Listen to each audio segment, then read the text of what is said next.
അതുകൊണ്ട് എല്ലാവരും നല്ല രീതിയിൽ കുഴിച്ചിടണം. പിന്നെ അങ്ങനെ കുഴിച്ചിട്ട് അതിൻ്റെ ഫലം ഉണ്ടാവും. കാരണം നമുക്ക് മാത്രമല്ല, നമ്മുടെ കുട്ടികൾ ഇത് കാണുന്ന സമയത്ത് അവർക്ക് ഇതിനോടൊരു താല്പര്യം വരണം.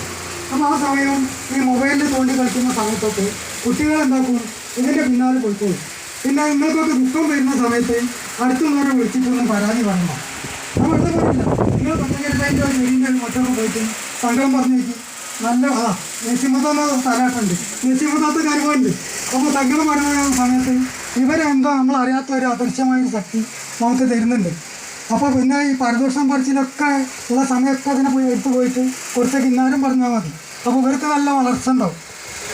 എന്താണ് നമ്മുടെ കൗൺസിലർ ഇവിടെ എത്തിയിട്ടുണ്ട്. ഞങ്ങൾ പരിപാടി തുടങ്ങി. കാരണം കൃത്യനിഷ്ഠ പാലിക്കുന്നതിന് വേണ്ടിയാണ്.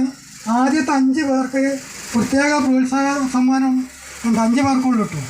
ആ 5 പേർക്ക് പ്രോത്സാഹന സമ്മാനം എന്തിനാ അറിയാം? കൃത്യനിഷ്ഠ പാലിക്കുന്നതിന് ഒരു മാതൃക കാട്ടാനാണ്. ഇന്നത്തെ കാലത്ത്